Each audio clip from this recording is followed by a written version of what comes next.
প্রিয় পঞ্চম শ্রেণীর শিক্ষার্থীরা, আজকে তোমাদের কাছে দশম অধ্যায় পরিবেশ ও আকাশ পৃষ্ঠা 163 থেকে 175-এ সংক্ষিপ্ত ও ব্যাখ্যামূলক প্রশ্নোত্তর নিয়ে আলোচনা করব। তোমরা ভালো করে ভিডিওটা দেখো এবং প্রশ্নগুলো মন দিয়ে শোনার চেষ্টা করো এবং খাতা নিয়ে লিখে ফেলো। তাহলে শুরু করছি। প্রথম প্রশ্ন কি বলেছে? সূর্যগ্রহণ কাকে বলে, কয় প্রকার ও কী কী? অমাবস্যায় সূর্য, চন্দ্র বা চাঁদ ও পৃথিবী এক সরলরেখায় থাকলে কিছুক্ষণের জন্য চাঁদের ছায়া পৃথিবীর ওপর পড়ে এবং পৃথিবীর ওই অংশ থেকে ওই সময় সূর্যকে দেখা যায় না। একেই সূর্যগ্রহণ বলে। সূর্যগ্রহণ তিন প্রকার হয়: পূর্ণগ্রাস সূর্যগ্রহণ, খণ্ডগ্রাস সূর্যগ্রহণ এবং বলয়গ্রাস সূর্যগ্রহণ। তাহলে এক এক করে কোনটা কি, কাকে বলে সেই নিয়ে একটু আলোচনা করি। পূর্ণগ্রাস সূর্যগ্রহণ কাকে বলে?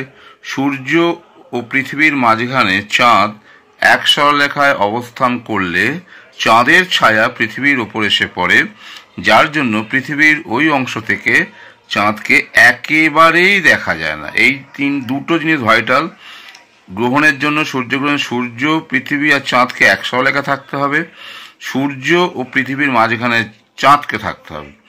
এবং পূর্ণগ্রাস সূর্যগ্রহণের ক্ষেত্রে পৃথিবীর ওই অংশ থেকে সূর্যকে যদি একেবারেই দেখা না যায়, তখন পৃথিবীর যে অংশ থেকে সূর্যকে একেবারেই দেখা যায় না, ওই অংশের যে গ্রহণ তাকেই পূর্ণগ্রাস সূর্যগ্রহণ বলে। তোমরা এটা ভালো করে পড়ো, পড়লেই বুঝতে পারবে। মূল ব্যাপার তাহলে কি দাঁড়াচ্ছে, আবার আমি বলছি। সূর্য, চাঁদ ও পৃথিবীকে এক সরলরেখায় থাকতে হবে, সূর্য ও পৃথিবীর মাঝখানে চাঁদকে থাকতে হবে এবং পৃথিবীর এবং চাঁদের ছায়া পৃথিবীর উপর এসে পড়বে।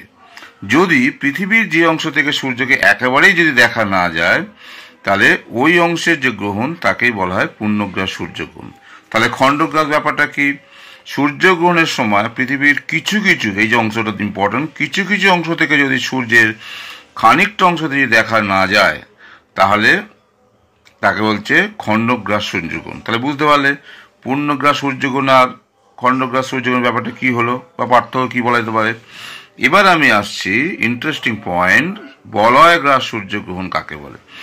চাঁদের উপবৃত্তাকার কক্ষপথে ভ্রমণের সময় যখন পৃথিবী থেকে দূরে থাকে, তখন তাকে ছোট দেখায় এবং ওই ছোট চাঁদ বড় সূর্যকে পুরোপুরি ঢাকতে পারে না এবং চাঁদের চারপাশে একটি আগুনের বলয় বা আংটির মতন উজ্জ্বল আলো দেখা যায়। এ ধরনের সূর্যগ্রহণকে বলয়গ্রাস সূর্যগ্রহণ বলে। তাহলে কি বললাম না, চাঁদের উপবৃত্তাকার কক্ষপথে ভ্রমণের সময় যখন পৃথিবী থেকে দূরে থাকে, অর্থাৎ চাঁদের উপবৃত্তের কক্ষপথ যখন ঘুরছে, তখন পৃথিবী থেকে যখন চাঁদের দূরত্ব বেশি থাকে, তখন তাকে ছোট দেখায় এবং ওই ছোট চাঁদ বড় সূর্যকে পুরোপুরি ঢাকতে পারে না। ফলে চাঁদের চারপাশে একটা আগুনের বলয় বা আংটির মতন উজ্জ্বল আলো দেখা যায়, যে সূর্যগ্রহণকে আমরা বলয়গ্রাস সূর্যগ্রহণ বলি। তাহলে একটু আগে আমি বললাম, তোমরা তাহলে এটা দেখে নাও। পূর্ণগ্রাস ও বলয়গ্রাস সূর্যগ্রহণের পার্থক্য কি? একইভাবে দিতে পারে পূর্ণগ্রাস, খণ্ডগ্রাস সূর্যগ্রহণের পার্থক্য কি? তাহলে মূল ব্যাপার হচ্ছে এই যে তিনটে ডেফিনেশন, অর্থাৎ পূর্ণগ্রাস সূর্যগ্রহণ, খণ্ডগ্রাস সূর্যগ্রহণ এবং বলয়গ্রাস গ্রহণ, এই ব্যাপার তিনটে যদি কাকে বলে যদি ভালো করে দেখে থাকো, তাহলে তোমরা অবশ্যই পূর্ণগ্রাস, খণ্ডগ্রাস সূর্যগ্রহণের পার্থক্য বা এখানে যেমন দেখা আছে পূর্ণগ্রাস, বলয়গ্রাস সূর্যগ্রহণের পার্থক্য তোমরা তাহলে পারবে। তবু লেখাটা আছে, তোমরা এটা ভালো করে দেখে নাও। এরপর যে প্রশ্নটা আমি আসছি সেটা হচ্ছে 6 নম্বর প্রশ্ন। পৃথিবীর সব জায়গা থেকে একই সময় সূর্যগ্রহণ দেখা যায় না কেন? দেখো কি লেখা যেতে পারে। সূর্যগ্রহণের সময় পৃথিবীর যে অংশে চাঁদের ছায়া পড়ে, সেইটুকু অংশ থেকেই কেবলমাত্র সূর্যগ্রহণ দেখা যায়। পৃথিবীর অন্য অংশ থেকে সূর্যকে দেখা যায় না, ফলে ওই আলোকিত অংশে গ্রহণ হয় না। সুতরাং পৃথিবীর যে অংশে চাঁদের ছায়া পড়বে, সেটুকু অংশ থেকেই কেবল সূর্যগ্রহণ দেখা যাবে, বাকি অংশ থেকে সূর্যকে দেখা যাবে, ফলে ওই আলোকিত অংশে গ্রহণ হবে না। ওকে। এর পরের প্রশ্নটা তোমাদের ক্ষেত্রে খুব ইম্পর্টেন্ট প্রশ্ন, পরীক্ষা আসার সমূহ সম্ভাবনা। সেটা হচ্ছে সব অমাবস্যা তিথিতে সূর্যগ্রহণ ঘটে না কেন? পৃথিবী ও চাঁদের কক্ষতল সমান না হওয়ার জন্য সব অমাবস্যা তিথিতে সূর্য, চাঁদ ও পৃথিবী এক সলেখে আসে না, ফলে সূর্যগ্রহণও হয় না। খালি চোখে সূর্যগ্রহণ দেখা চোখের পক্ষে ক্ষতিকর কেন?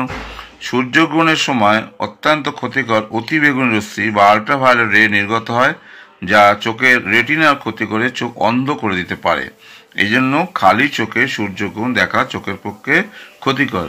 এটা প্রতিকারের জন্য একরকম গ্রহণ চশমা পাওয়া যায়, যেটা আল্ট্রাভায়োলেট রে বা অতিবেগুনি রশ্মিকে প্রতিহত করতে পারে। সুতরাং গ্রহণ চশমা পরেই কিন্তু সূর্যগ্রহণ দেখা উচিত। এবার আমি আসছি চন্দ্রগ্রহণ কাকে বলে। কোনো কোনো কোনো পূর্ণিমার রাতে, আগেরটা সূর্যগ্রহণ ছিল অমাবস্যা, এক্ষেত্রে দেখো কোনো কোনো পূর্ণিমার রাতে সূর্য ও চাঁদের মাঝখানে পৃথিবী যদি এক সরলরেখায় চলে আসে, তাহলে পৃথিবীর ছায়া চাঁদের ওপর পড়লে চাঁদকে তখন আর দেখা যায় না। এই ঘটনাকে চন্দ্রগ্রহণ বলে। তাহলে দুটোর মধ্যে একটা তফাৎ কি দেখতে পাচ্ছ? সেটা হচ্ছে সূর্যগ্রহণের ক্ষেত্রে কি হচ্ছে না, সূর্য আর পৃথিবীর মাঝখানে চাঁদ থাকছে, আর এখানে হচ্ছে পূর্ণিমার রাতে, সেটা ছিল অমাবস্যা, এক্ষেত্রে পূর্ণিমার রাতে কি হচ্ছে না, সূর্য চাঁদের মাঝখানে পৃথিবী আসছে। সুতরাং সূর্য চাঁদের মাঝখানে পৃথিবী যদি এক সরলরেখায় চলে আসে, তাহলে পৃথিবীর ছায়া চাঁদের ওপর পড়লে চাঁদকে তখন আর দেখা যায় না। এই ঘটনাকে চন্দ্রগ্রহণ বলে। তাহলে একইভাবে আগের মতো প্রশ্ন দিতে পারে যে পূর্ণগ্রাস চন্দ্রগ্রহণ কাকে বলে। তাহলে একই রকম অনুরূপ প্রশ্ন আগের মধ্যে বলা যেতে পারে, এক্ষেত্রে সম্পূর্ণ যদি পৃথিবীর ছায়ায় চাঁদ ঢেকে যায়, তখন তাকে পূর্ণগ্রাস চন্দ্রগ্রহণ বলবো। একইভাবে খণ্ডগ্রাস চন্দ্রগ্রহণের ক্ষেত্রে পৃথিবীর ছায়া যদি কিছুটা ঢেকে যায়, চাঁদ পৃথিবীর ছায়া যদি কিছুটা ঢেকে যায়, তাকেই বলবো আমরা খণ্ডগ্রাস চন্দ্রগ্রহণ। তাহলে এগুলো তোমরা ভালো করে লেখাটা ভালো করে দেখো, তোমরা তাহলেই বুঝতে পারবে যে পূর্ণগ্রাস চন্দ্রগ্রহণ ও খণ্ডগ্রাস চন্দ্রগ্রহণ ব্যাপারটা কি। এরপরে প্রশ্ন দিতে পারে, চাঁদের আকাশ কালো দেখায় কেন? চাঁদে বায়ুমণ্ডল না থাকায় সূর্যের আলো বিচ্ছুরণ হয় না, তাই চাঁদের আকাশ কালো দেখায়। নেক্সট প্রশ্নে কি বলেছে, পৃথিবীর কক্ষপথ ও চাঁদের কক্ষপথ বলতে কি বোঝো? পৃথিবীর যে নির্দিষ্ট কক্ষপথে সূর্যের চারিদিকে ঘোরে বা প্রদক্ষিণ করে তাকে পৃথিবীর কক্ষপথ, এবং চাঁদ যে নির্দিষ্ট কক্ষপথে পৃথিবীর চারপাশে ঘোরে তাকে চাঁদের কক্ষপথ বলে। এবার আমি আসছি জোয়ার ভাটা সম্পর্কিত বিভিন্ন প্রশ্নে। প্রথম প্রশ্ন কি বলেছে, মুখ্য জোয়ার কাকে বলে? পৃথিবী ও চাঁদ আবর্তনের সময় পৃথিবীর যে অংশ চাঁদের সামনে আসে, সেই অংশে চাঁদের মাধ্যাকর্ষণ শক্তির জন্য জল যে জোয়ারের সৃষ্টি হয় তাকে মুখ্য জোয়ার বলে। আর গৌণ জোয়ার কি না, মুখ্য জোয়ারের বিপরীত প্রান্তে চাঁদের আকর্ষণ বেশ কম থাকায় মহাকর্ষ বল প্রভাবও কম, ফলে ওই স্থানে বিকর্ষ শক্তি বা পৃথিবীর কেন্দ্রাতিক বলের প্রভাবে যে জোয়ারের সৃষ্টি হয় তাকে গৌণ জোয়ার বলে। অর্থাৎ মুখ্য জোয়ারের ক্ষেত্রে জোয়ারের পরিমাণটা অনেক বেশি হবে, এবং কারণটা হচ্ছে এক্ষেত্রে মাধ্যাকর্ষণ শক্তি, চাঁদের মাধ্যাকর্ষণ শক্তির প্রভাবটা অনেক বেশি। কিন্তু গৌণ জোয়ার হচ্ছে মুখ্য জোয়ারের বিপরীত প্রান্ত হয়, এবং এক্ষেত্রে চাঁদের আকর্ষণ বেশ কম, ফলে মৃদু জোয়ারের সৃষ্টি হয়। তাহলে মুখ্য জোয়ার ও গৌণ জোয়ার ব্যাপারটা নিশ্চয়ই বুঝতে পারলে। দিনে দুবার জোয়ার ভাটা হয় কেন? আবর্তনজনিত কারণে পৃথিবীর যে অংশ চাঁদের সামনে আসে সেখানে মুখ্য জোয়ার ও তার বিপরীত প্রান্তে গৌণ জোয়ার হয়, এটা আগেই বলেছি। এবং এই দুই স্থানের সমকোণে অবস্থিত স্থানগুলিতে ভাটা হয়। পৃথিবীর আবর্তনজনিত কারণে যে স্থানে গৌণ জোয়ার হয় সেই স্থানটি 12 ঘন্টা 26 মিনিট পরে চাঁদের সামনে এসে মুখ্য জোয়ার হয়। পক্ষান্তরে মুখ্য জোয়ারের স্থানটি বিপরীত প্রান্তে চলে আসায় গৌণ জোয়ার সৃষ্টি হয়। পৃথিবীর একবার আবর্তনে ভূপৃষ্ঠের প্রতিটি স্থান একবার চাঁদের সামনে আসে বলে প্রতিটি স্থানে দিনে দুবার মুখ্য ও গৌণ জোয়ার, এবং একইভাবে সমকোণে অবস্থিত স্থানগুলিতে দুবার ভাটা হয়।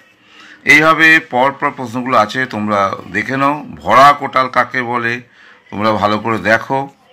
ভরা কোটাল কাকে বলে, এগুলো ভালো করে নোট করো, লিখে নাও, পরীক্ষার জন্য ইম্পর্টেন্ট প্রশ্ন। একইভাবে তোমরা মরা কোটাল কাকে বলে দেখো, ভালো করে এগুলো খাতা বার করো এবং লিখে নাও। দেখতে পাচ্ছ। নেক্সট আসছি বান ডাকা বলতে কি বোঝো।